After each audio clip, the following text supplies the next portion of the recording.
ఆదికాండము మొదటి అధ్యాయము. ఆదియందు దేవుడు భూమ్యాకాశములను సృజించెను. భూమి నిరాకారముగాను శూన్యముగాను ఉండెను. చీకటి అగాధ జలముల పైన కమ్ముచుండెను. దేవుని ఆత్మ జలముల పైన అల్లాడుచుండెను. దేవుడు వెలుగు కమ్మని పలుకగా వెలుగు కలిగెను. వెలుగు మంచిదైనట్టు దేవుడు చూచెను. దేవుడు వెలుగును చీకటిని వేరుపరిచెను. దేవుడు వెలుగునకు పగలనియు చీకటికి రాత్రి అనియు పేరు పెట్టెను. ఇలాగ మొదటి దినమున దేవుడు పగలు చీకటిని చేసెను. దేవుడు జలముల మధ్య ఒక విశాలము కలిగి ఆ జలములను ఈ జలములను వేరుపరచునుగాకని పలికెను. దేవుడు ఆ విశాలమునకు ఆకాశమని పేరు పెట్టెను. ఇలాగూ రెండవ దినము పూర్తి చేసెను.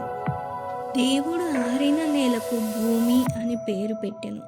జలరాశికి ఆయన సముద్రులని పేరు పెట్టెను. అది మంచిదని దేవుడు చూచెను. దేవుడు గడ్డిని విత్తనములు ఇచ్చు చెట్లను భూమి మీద తమ తమ జాతి ప్రకారము తమలో విత్తనములు గల ఫలమిచ్చు ఫలవృక్షములను భూమి మెలిపించునుగాక అని పలుకగా ఆ ప్రకారం ఆయను.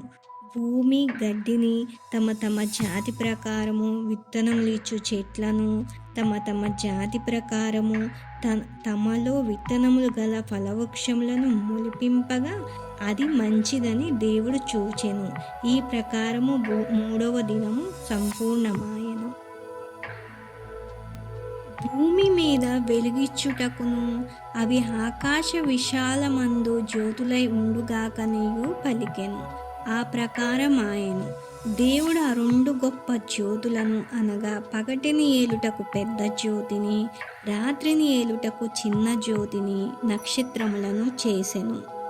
దేవుడు ఆకాశ విశాలమందు వాటినుంచెను. అది మంచిదని దేవుడు చూచెను. ఈ ప్రకారము నాలుగవ దినమాయెను. దేవుడు జీవము కలిగి చలించు వాటిని జలములు సమృద్ధిగా పుట్టించునుగాకనియు పక్షులు భూమిపైన ఆకాశములో ఎగురునుగాకనియు పలికెను.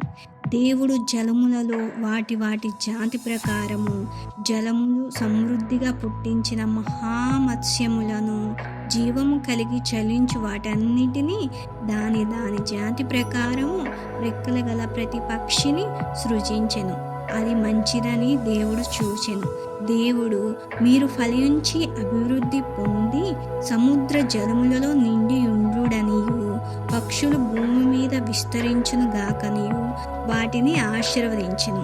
ఈ ప్రకారము ఐదవ దినమాయెను. దేవుడు మన స్వరూపమందు మన పోలిక చొప్పున నరులను చేయుదము.